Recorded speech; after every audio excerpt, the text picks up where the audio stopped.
ओम शांति। आज प्यारे मीठे भगवान की मीठी मुरली मंथन की डेट है 30 सितंबर 2020। तो एक नज़र कल की वाणी पर। अंदाज है कि सभी ने इस पर अभ्यास किया ही होगा कि बाबा ने बोला था कि सारा पढ़ाई का मदार है योग पर। योग से ही हमारे विकर्ण विनाश होते हैं।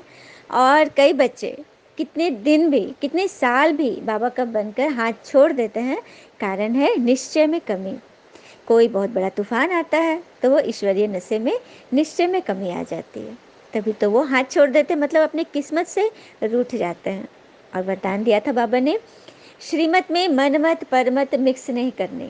श्रीमत है श्रीमत, जो बाबा ने बोला वो बच्चों को मानना है। उसमें अपनी मर्जी के अनुसार, अपनी सुविधा के अनुसार बातें ऐड नहीं करके बाबा ने ऐसा बोला होगा, बाबा ऐसे करेंगे तो बाबा खुश होंगे, नहीं, बाबा ने जो मुरली में कह दिया हमें उसे अक्षर से मानना है।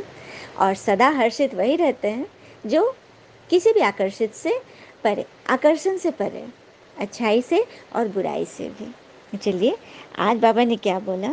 बाबा ने बोला, मीठे बच्चे, सबसे पहले पहले यही ख्याल करो कि मुझ आत्मा पर जो कट चढ़ी हुई है वह कैसे उतरे। सुई पर जब तक कट होगी, जंग होगी, तब तक चुंबक खींच नहीं सकती। सही बात है, बाबा कह रहे कि आत्मा पर तुम्हारे कट चढ़ी हुई है, वो कट कैसे उतरेगी। हाँ, अब चुंबक के आगे तुम रखोगे तो फट से खींच नहीं पाएगी ना। तो थोड़ी भी कट होगी तो चटकेगी नहीं, कशिश नहीं होगी। जहाँ से नहीं होगी तो उस तरफ से चुंबक खींचेंगे। मतलब जिधर नहीं होगी कट, उधर चुंबक उधर जाएगा, लेकिन जहाँ पे आप चाहोगे वहाँ से नहीं होगा। तो बच्चों में कशिश तब होगी जब याद की यात्रा होगी। मतलब परमात्मा से कृपाओं को हमें खींचना है, वो कशिश हमें चाहिए, लेकिन हमारी आत्मा पर कट चढ़ी हुई है, जंग चढ़ा हुआ है। तो कट होगी तो खींच नहीं सकेंगे ना, बाबा की कृपाओं को खींच नहीं सकेंगे। तो हर एक समझ सकते हैं कि हमारी सुई बिल्कुल पवित्र हो गई है। पवित्र हो जाएगी तभी तो कशिश होगी ना। अब समझ में आ रहा है ना, यदि कशिश नहीं हो रही, कृपा से हम भरपूर नहीं हो रहे, हमारे विघ्न कम नहीं हो रहे, विकर्ण विनाश नहीं हो रहे, इसका अर्थ है कि आत्मा में कट चढ़ी हुई है, हमारी आत्मा रूपी सुई में जंक लगा हुआ है।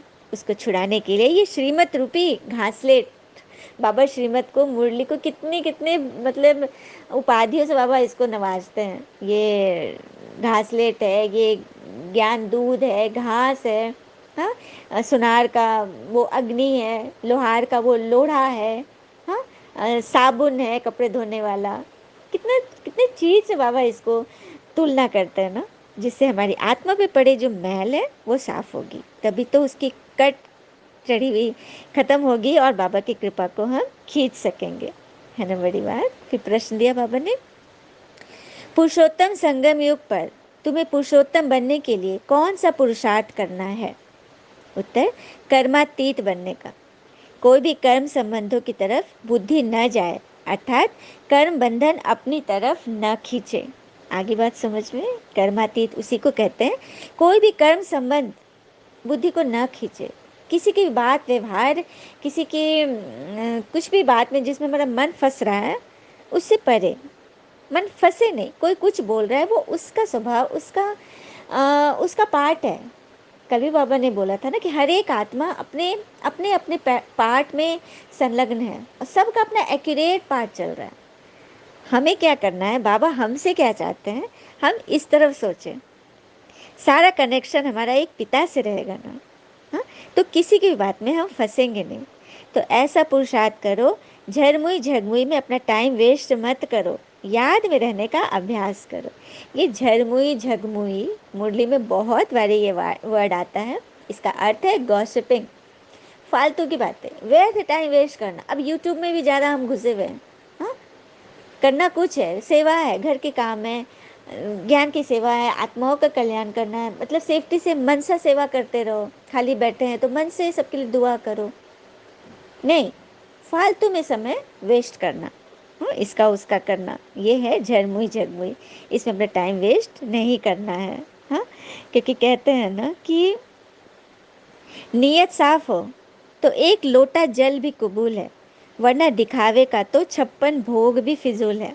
बस नीयत साफ रखो, झरमुई झगमुई मत करो, श्रीमत पे मनमत मिक्स मत करो। हाँ, और इंसान की बड़ी अजीब फितरत है, वो मरे हुए के लिए रोता है और जिंदों लोगों को रुलाता है। तो क्या ऐसी चीज में हमें फंसना है? हमारे लिए हंसना रोना सब बराबर है। किसी भी चीज में हमें न ज्यादा बहुत खुश हो जाना है, न ज्यादा बहुत गमगीन होना है। एकदम खुश रहना है। और उठिए, मुस्कुराइए, ऊपर वाले का धन्यवाद कीजिए कि हम सेहतमंद हैं और अपनों के साथ हैं। इससे बड़ी भी क्या कोई बात हो सकती है कि हम सेहतमंद हैं, स्वास्थ्य हमारे साथ है और हमारा परिवार भी सभी सही है। कितनी बड़ी ईश्वरी कृपा है। क्या इससे बड़ी कृपा कोई हो सकती है क्या? हुँ? और मुस्कुराइए। मुस्कुराहट क्यों कहते हैं? हाँ, जल को भी ग्रहण करना। एक छोटी सी बच्ची का एक वीडियो आया था, जल को कितने अच्छी रीति उसने एक्सप्लेन किया था ना। 2 ग्लास में वाटर रखी थी, एक में उसने वाइब्रेशन से लिख दिया आई हेट यू और एक में लिख दिया आई लव यू। और आई हेट यू के जल को दृष्टि देकर तरह तरह के बैड नेगेटिव थॉट्स उसमें डाले कि तुम बहुत गंदे हो, तुम में बहुत कीड़े हैं, तुम किसी लायक नहीं हो, मतलब उसके बारे में खाली नेगेटिव। जैसे कि लोग नेगेटिव और आत्माओं के लिए सोच लेते हैं, मनुष्यों के लिए कि ये नथिंग, कुछ भी नहीं ये कर सकता है। तो इस असुर ने जल को वो दिया थॉट, आई हेट यू वाले को, आई लव यू वाले को तुम बहुत प्यारे हो, तुम तो जीवनदायिनी हो, तुम तो कितनी स्वच्छ हो, तुम कितनी साफ हो, तुम कितनी क्लियर हो, क्रिस्टल जैसी। मतलब अच्छे अच्छे थॉट से उसने देखा। और ये साइंटिस्ट इमोटो का प्रयोग किया हुआ है, उसने प्रयोग किया है इस पर। ये साइंटिफिक है, ये कोई थ्योरी मतलब मन की गढ़ंत बातें नहीं है, ये थ्योरेटिकल प्रैक्टिकली इसको प्रूव किया गया है। आप इसको सर्च भी कर सकते हो। तो लव वाले जो जल थे, दोनों को जब उन्होंने उसके क्रिस्टल्स को जब उन्होंने माइक्रोस्कोप से मतलब उसको चेक किया, तो जो लव वाले जो जल के जो उसके अंदर जो वो सब क्रिस्टल्स थे, वो बहुत सुंदर सी आकृति, मतलब फूल जैसी, मतलब खूब सुंदर डिज़ाइन से उसकी आकृति थी, मतलब ये ना खूबसूरत। और जो हेट वाले की थी, वो बिल्कुल विक्षिप्त जैसे लग, एकदम काले काले, एकदम अजीब टाइप से लग रहे थे। समझ में आ गया? मतलब कितना इजीली जल ग्रहण करता हमारे थॉट को। तो जब भी हम जल पिए या किसी को दें, तो उसमें प्योर थॉट डाल के दें, खुशी खुशी दें, मुस्कुराते हुए दें। इसलिए नहीं, हाँ, कि खुशियाँ ज़िंदगी में ज़्यादा है, मतलब हम मुस्कुराते हैं इसलिए नहीं कि हमारी ज़िंदगी में खुशियाँ ज़्यादा है, बल्कि हम इसलिए मुस्कुराते हैं कि ज़िंदगी से न हारने का वायदा है। कितनी बड़ी बात है ना। भगवान हमारे साथ है और अभी भी हम हार जाए, हाँ, तो किसका नाम हंसाएंगे हम? भगवान का ना। तो इस बात पे तो हमें बहुत अटेंशन रखना है। फिर आगे बाबा बोल रहे हैं, आत्मा जानती है कि हम कहाँ के निवासी हैं, वो किसके बच्चे हैं। अभी तुम यथार्थ रीति जानते हो, सब एक्टर्स पार्टधारी हैं। भिन्न भिन्न धर्म की आत्माएं कब आती है, यह सब तुम्हारी बुद्धि में है। बाबा कह रहे कि तुम्हें सब कुछ मालूम है कि कैसे कैसे आत्माएं नीचे आ रही है, तुम्हें सारा हिस्ट्री ज्योग्राफी पता है। और ऊंचे ते ऊंचे मैं हूँ, सर्व का सदगति दाता, दुख हरता सुख करता मैं हूँ। तो मेरी शिव जयंती गाई हुई है ना, तो जरूर शिव जयंती सबसे ऊंच हो गया ना। बाबा देखो अपने बारे में बोल रहे हैं कि मेरी शिव जयंती सबसे ऊंच है। और खास भारत में ही जयंती मनाते, क्योंकि भारत में ही तो शिव बाबा का पदार्पण होता है। हाँ, प्रवेश करते हैं ना बाबा ही तो मतलब धरती पर आते हैं, भारत की धरती पर। फिर आगे बोल रहे बाबा कि समझाना चाहिए कि सबसे ऊंची जयंती किसकी हुई, तो स्टैंप किसकी बनानी चाहिए। वापस स्टैम्प पर फोकस कर रहे हैं कि कोई साधु संत का या सिखों का या अपने देवी देवताओं का, मुसलमानों का, अंग्रेजों फिलोसफर आदि का स्टैम्प बनाते हैं, राणा प्रताप आदि का भी बनाते हैं। पर वास्तव में स्टैम्प बननी चाहिए मेरी, क्योंकि मैं ही सबका सदगति दाता हूँ। सो स्वीट बाबा, कितने अच्छी रीति बाबा ने बोला ना। शिव का स्टैम्प नहीं बनता क्योंकि उनको कोई पहचानते ही नहीं, उनको अच्छी रीति को जानते ही नहीं। कल भी बाबा ने बोला था ना, मुझे ना जानकर मुझे मानना, मेरी पूजा करना तो नास्तिक के बराबर है। ईश्वर को जान लो, पहचान लो, सब कुछ रहस्य जान लो, सार समझ लो और फिर उनको याद करो। तो ये है आस्तिक बनना। तो सभी को आस्तिक बनना है ना। हाँ? फिर आगे बाबा बोल रहे हैं, तुम बच्चे जानते हो कि अभी तुमको सत्य का संग मिलता है। हम अपने पिता की याद में रहते हैं, मित्र संबंधी आदि को जानते तो हो ना। तो गृहस्थ व्यवहार में रहते, कर्म करते पिता को याद करना है, पवित्र बनना है, औरों को भी सिखाना है। फिर तकदीर में होगा उनके तो चल पड़ेंगे। ब्राह्मण कुल का ही नहीं होगा तो देवता कुल में कैसे आएगा। बाबा देखो इस बात से भी हमें फ्री कर रहे हैं कि आप किसी को ज्ञान सुना रहे हो, कोई नहीं सुन रहा है, नहीं चल रहा है, मतलब उसका पाठ नहीं होगा। जो ब्राह्मण कुल में ही नहीं आएगा वो देवता कुल में हो ही नहीं सकता। तो बहुत सहज पॉइंट्स दी जाती है, तुम्हें अच्छी रीति समझाना है तो झट किसकी बुद्धि में बैठ जाए, जो इस धर्म के होंगे। हाँ, फिर आगे बाबा बोल रहे हैं कि सब कुछ कर्म करते, किचन में भी भोजन बनाते, रोटी पकाते, जितना हो सके याद में रहो। हाँ, घूमने जाते तो भी याद में। बाबा देखो मनाही किसी चीज़ की नहीं करते, याद में करो ना। हाँ, मतलब हाथ पैर काम कर रहे हैं, मुख से हम कुछ बोल रहे हैं, लेकिन मन, मन तो सूक्ष्म चीज़ है, तो मन में ईश्वर की याद बनी रहे, बस बाबा यही तो बोलते हैं। अच्छा, मीठे मीठे बच्चों प्रति भगवान की नमस्ते, हम बच्चों की भी प्यारे शिव पिता को नमस्ते। और बाबा दिल से सभी आत्माओं की तरफ से आपको very very very good morning. धारणा के लिए मुख्य सार है, पहले पॉइंट, जैसे पिता टीचर रूप में पढ़ाकर सब पर रहम करते हैं, बाबा टीचर रूप में पढ़ाकर सब पर रहम करते हैं ना, ऐसे अपने आप पर और औरों पर भी रहम करना है। तो पढ़ाई सबसे पहले किसको पढ़ानी है? स्वयं को। स्व कल्याणी से ही विश्व कल्याणी बनोगे, तो अपने ऊपर ध्यान दो। हाँ, अपने कैरेक्टर सुधारो। दूसरी पर, आपस में कोई पुरानी सड़ी हुई पर चिंतन की बातें करके पिता से बुद्धि योग नहीं तोड़ाना है। बहुत सुंदर बात, ऐसी नहीं कि बीती हुई बातें जो मतलब खत्म हो गए, उस गड़े मुर्दे को निकाल करके कुरेदना, उससे क्या होगा? बदबू ही फैलेगी। तो फालतू की बातों में टाइम वेस्ट बिल्कुल नहीं करना है। अब से कोई पाप कर्म नहीं करना है, याद में रहकर बस अपनी कट जो चढ़ी हुई है और कहाँ कहाँ चढ़ी हुई है, किस रूप में चढ़ी हुई, किस क्वेश्चन में चढ़ी हुई है, उसकी मैल को हटाना है, उसकी जंक को छुड़ाना है इस ज्ञान श्रीमत से, है ना? तो सभी तैयार है ना? चलिए हम सभी बाबा से वरदान लेते हैं। आराम से बैठिए, अपने आप को आत्मा समझिए कि मैं आत्मा परमात्मा का ज्ञान सुन रही हूँ।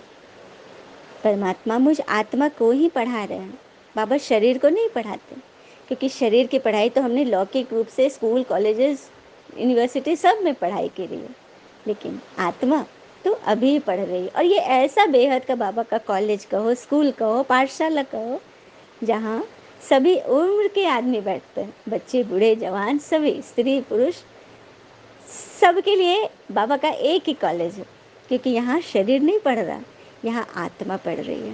और आत्मा पढ़ेगी तो आत्मा धारण करेगी, है ना? तो मन बुद्धि से बाबा का धन्यवाद करें और वरदान लें। सर्व शक्तियों को ऑर्डर प्रमाण अपना सहयोगी बनाने वाले प्रकृति जीत भव। सर्व शक्तियों को ऑर्डर प्रमाण अपना सहयोगी बनाने वाले प्रकृति जीत भव, अर्थात सबसे बड़े से बड़ी दासी प्रकृति है। जो बच्चे प्रकृति जीत बनने का वरदान प्राप्त कर लेते हैं, उनके ऑर्डर प्रमाण सर्व शक्तियाँ व प्रकृति रूपी दासी कार्य करती हैं, अर्थात समय पर सहयोग देती है। देखा, प्रकृति हमारी दासी, बाबा ने उन्हें हमें सेविका बनाया है, लेकिन अभी प्रकृति हमारी मालिक बनी हुई है। हाँ, हलचल कर रही है और हम उसमें फंस जा रहे हैं, तकलीफ में आ रहे हैं, रोग शोक हो रहा है। तो प्रकृति जीत बनने के लिए हमें सबसे पहले स्व की प्रकृति को क्लीन करना होगा, प्राकृतिक गुणों को स्वयं में धारण करना होगा, तभी तो वो हमारी ऑर्डर मानेगी। हाँ, समय पर हमारा सहयोग करेगी। लेकिन यदि प्रकृति जीत बनने के बजाय अलबेलेपन की नींद में व अल्पकाल की प्राप्ति के नशे में व वैर संकल्पों के नाच में मस्त होकर अपना समय गंवाते हो, तो शक्तियाँ ऑर्डर पर कार्य नहीं कर सकती। इसीलिए चेक करो कि पहले मुख्य संकल्प शक्ति, निर्णय शक्ति और संस्कार की शक्ति तीनों ही ऑर्डर में है। देखो, बाबा ने क्लियरली इसको बता दिया है कि आप प्रकृति जीत बनने की विधि आपको मालूम है, लेकिन बनने के बजाय आप अलबेले पर आलस्य की नींद में पड़े हो, अल्पकाल की प्राप्ति का ही नशा चढ़ गया है, तो ऐसे वैर संकल्पों में अपने आप को गवाओ मत, समय मत गवाओ, नहीं तो शक्तियाँ ऑर्डर पे कार्य नहीं करेंगी, तो आप भी फिर फंस जाओगे। सब कुछ करते हुए भी आप किसी लायक नहीं रहोगे।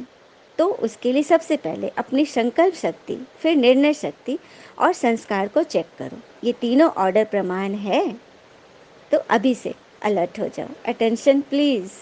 स्लोगन, बाप दादा के गुण गाते रहो तो स्वयं भी गुण मूर्त बन जाएंगे। बाप दादा के गुण अर्थात ब्रह्मा पिता, जिनके तन में परमात्मा ने प्रवेश किया। क्यों प्रवेश किया? वो इतने गुणी थे, तभी तो उन्होंने किस तरह से अपने जीवन को समर्पित किया, किस तरह से ज्ञान में, सेवा में अपनी एक एक हड्डी हड्डी तक दान की, उनके गुण गाते रहो कि भगवान ने ऐसा हमारे क्या कहते हैं मॉडल चुना हमारे लिए, जो हमारे उनके आदर्शों पे चलना हमारे लिए इजी हो गया, तो स्वयं ही हम गुणमुहूर्त बन जाएंगे ना।